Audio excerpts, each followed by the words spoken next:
Morning, mushroom. It's day 5. It's about 10 to 6. You can just see the sun starting to come up over there. And I am out. So I got a big mile day today. Gonna try to make it to Bird's Nest Hut. I'm gonna stay there tonight, hopefully, or somewhere around there anyways. Had a nice night last night. It's pretty cold this morning. It's down to 32 or so. And yeah, so that's where we're at today. I'll get back with you when the sun comes up, and hopefully I'll show you some stuff, more money shots today. All right, y'all take care. Bye-bye.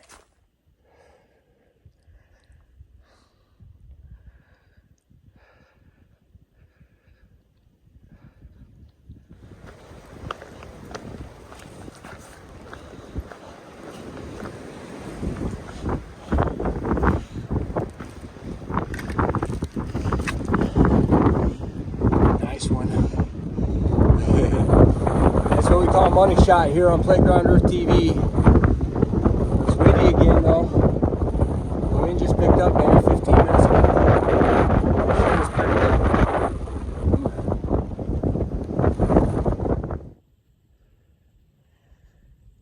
More money shots. They just keep on coming, don't they? Sure is pretty.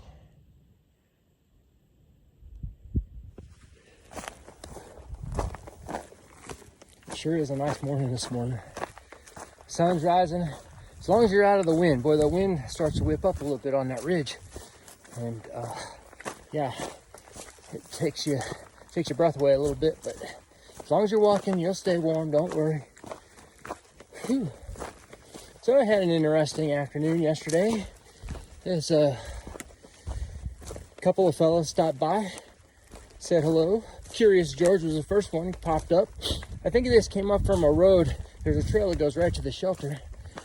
He popped up there and sat down. We had a chat.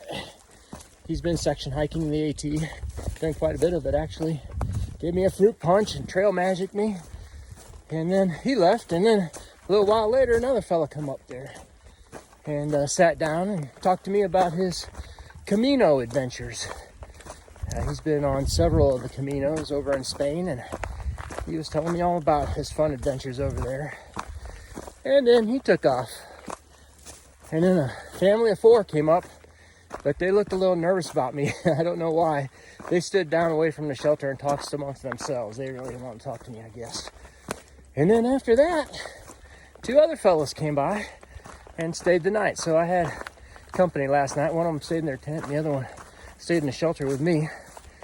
And by the time they had got there, though, I was already deep in my bag because I was cold. It was getting real cold. As soon as the sun went behind those trees, it was cold. So they rushed around and got set up and got into bed too. So really wasn't much conversation. But they both said they thru-hiked the AT twice. And I think the big thing they told me was that their adventure today was they bushwhacked up a mountain to go check out a 100-year-old abandoned still up there from back in the day when people used to live on these mountains.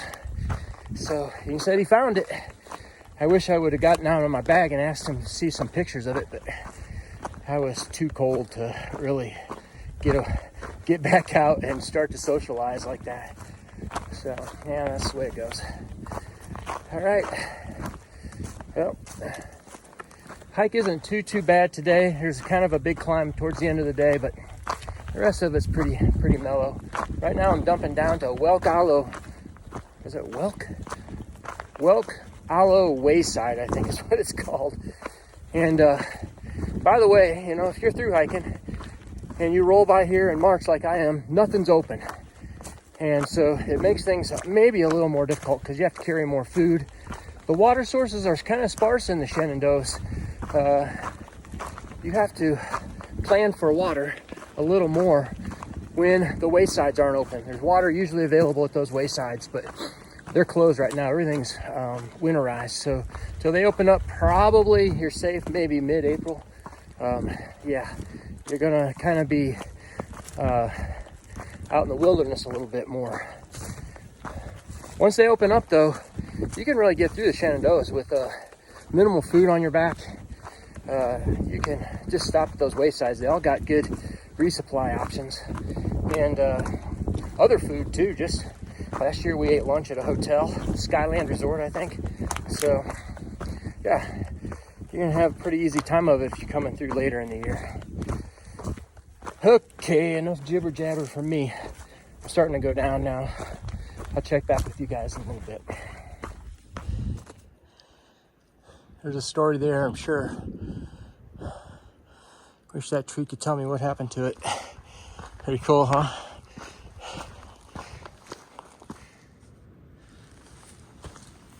Look, here's the big chair, everybody. Get down here, see if I can sit myself down. It's kind of rough on these old bones. There I am, in a big chair. I just took a rest a little while ago, so I'm not gonna rest here. But I thought I'd sit in it because Mushroom sat in it last year. It's Elk Wallow Wayside. I don't remember what I said before, but it wasn't right. And it's right there. It's right off the trail. There's a little side trail across the road that you take to get over there. But I'm not going over there because it's closed. So no reason to go over there. Nothing is available, no water. I don't think there's any bathrooms or anything like that. So we're just gonna go ahead and keep on hiking. But if you're through hiking when they're open, or you're section hiking when they're open, that's a good source for food. You can get a coffee there. I think they even have sandwiches that like you microwave or whatever. But it's a good stop, and it's really easy. It's right on the trail. Not all of the waysides are right on trail like this one. But if you look at the waysides, that's where you're going to find what you need. All right. Onwards and upwards down to the bottom of this mountain, and there's some water. I'm going to grab water. And then back to climbing again. It's turned out to be a beautiful day. Not a cloud in the sky. And I still don't have my sunglasses on. I remember, I think I told y'all, sunglasses are essential. I don't think I've worn my sunglasses one time. The bill of my hat's keeping my eyes pretty shaded from this sun. And you never know, I might just ditch those sunglasses. Let's see. Well, it's just after 12, and today is a 17-mile day up to the Bird's Nest number 3 shelter, or hut, I mean. And yeah, it's 12, and I think I have like 4.5 or 5 miles to go. I mean, I'm not walking really fast. I'm just walking my natural pace. Today, I've already noticed a little bit that my strength going up is better.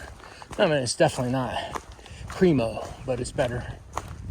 And the Shenandoahs are a nice trail to train on. It's fairly well groomed. Lots of elevation change up and down, but the elevations aren't really sharp. Most of them aren't anyways. And yeah, it's a lot like what I walk on back home to train, except like amped up 5 or 6 times, you know. The elevation changes are really helpful. So I think this is going to be helpful for when we get to Waynesboro, because south of Waynesboro all the way to Daleville, it's a tough row to hoe. So that's going to be difficult. We got the 3 Ridges, the Priest. What else we got? We got Apple Orchard Mountain, I think, and a couple of others that are going to be challenging. So the climbs get higher. We're getting up into the 4,000 foot range up there, and they get longer. So hopefully I'm going to be ready to just be able to cruise up those climbs, you know, slowly. I'm not going up the climbs fast at all. I'm just kind of going up slow and easy, and I'm making up time on the flats and things. I can walk a little faster on the flats, and on mild downhills. On the really sharp downhills, I take my time too. I woke up with a little bit of a kind of a pain in my knee tendon, my patellar tendon today. The same knee that has been causing me issues. it didn't seem like it was happy this morning when I woke up. It wasn't terrible, you know, but that alarm was going off. And it seems to have settled down a little bit. I mean, it's not hurting at all today. We're just gonna have to wait and see. I'll tell you what, that's what I worry about more than anything else. If you want to talk about something that is possibly going to take me off of this hike, it's going to be that knee. I mean, it could be a million other things, but that knee is definitely on the list of concerns. Because if it goes haywire, it's going to be like 7 days I can't walk. That's the way it's been the last 2 times. So it's a miserable experience. So I'm just hopeful that it's going to stay quiet.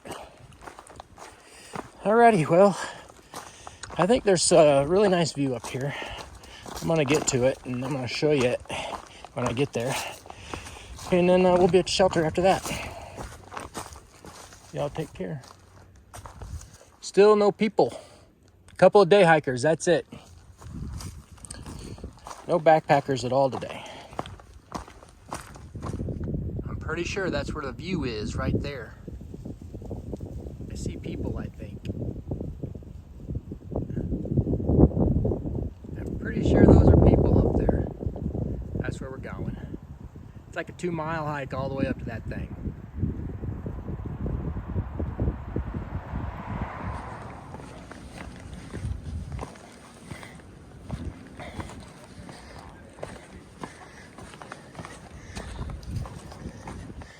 Lots of day hikers up here today. Going to Mary's Rocks.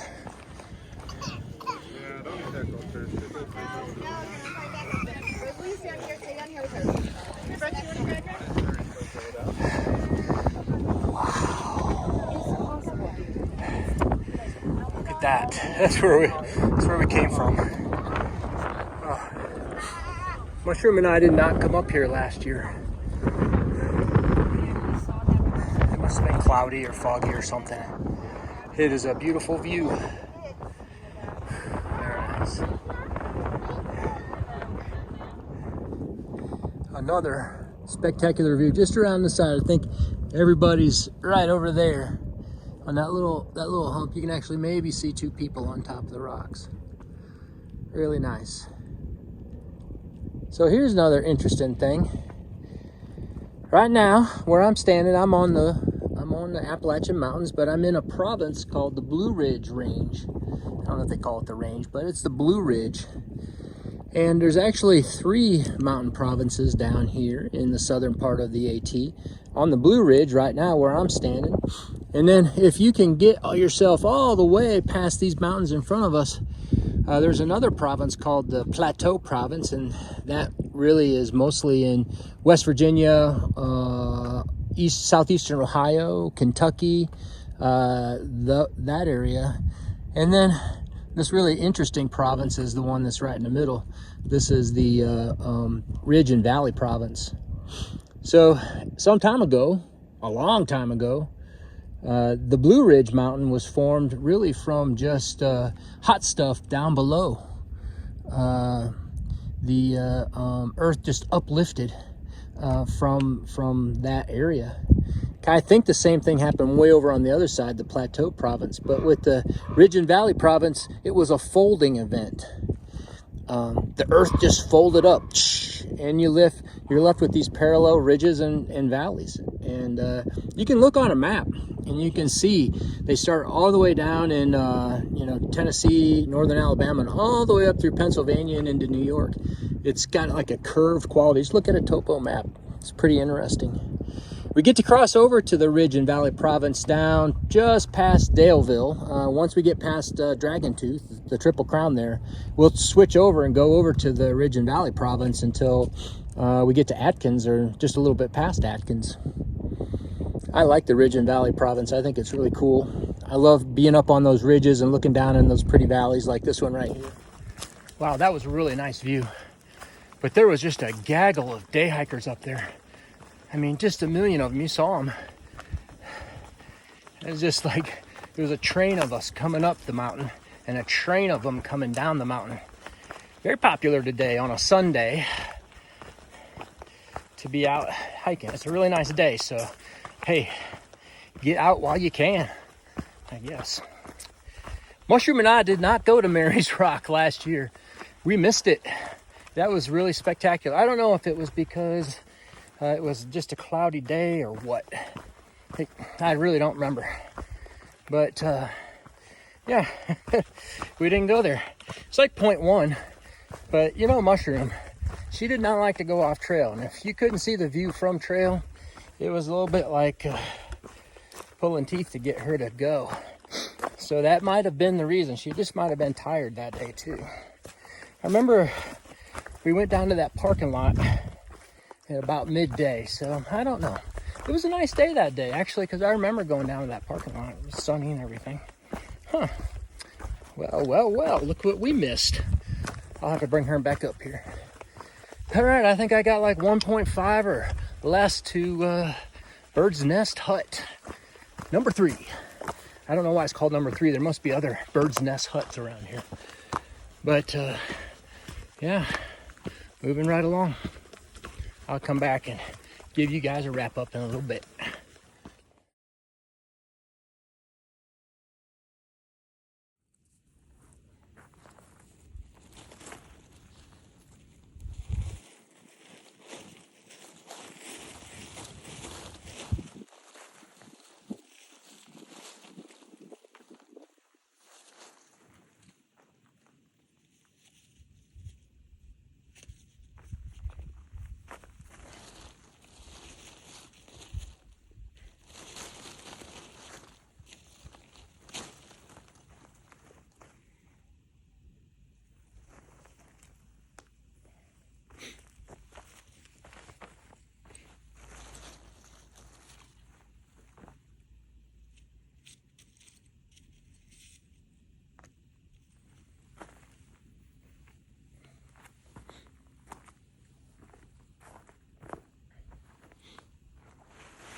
Well, everyone, that's a wrap on day 5. I'm here at the Bird's Nest Shelter number 3. I'm going to sleep in my tent tonight. Well, I got to test it out and see how it goes, but last night I was a little chilly in this shelter, and I thought, well, if I get in my tent, maybe I'll be warmer. Plus, this shelter is facing to the west, so it's going to get all the wind tonight. It's quite open. It was a great day today.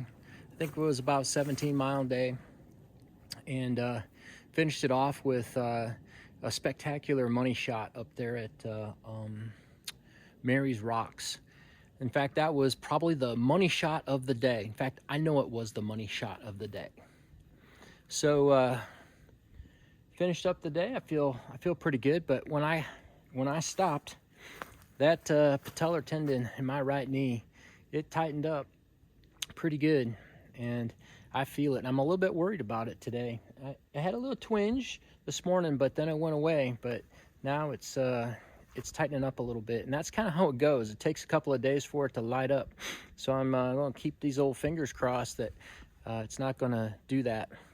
I've been doing some deep lunge kind of squats, that helps stretch it out, and I did about 5 or 6 of them already, and it feels better. So I'm gonna go with that and see how it goes.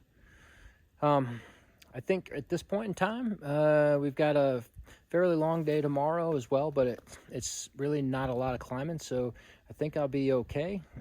If I don't make it to my objective, I'm gonna stop a little short, because I only have 9 miles the next day into Elkton, so I can easily do 12 or 15 to get into Elkton without any problem at all. So we'll see how things feel in the morning. Thanks a lot for watching. That's a wrap on day 5, and today's March 5th, by the way. So if you're trying to follow along with the dates, just as long as we're in March, it'll be the same day as the date. But once we get to April, of course, then things change. So that's all I got to give you today. Thanks a lot for watching again, and see you tomorrow, Mushroom. Bye-bye.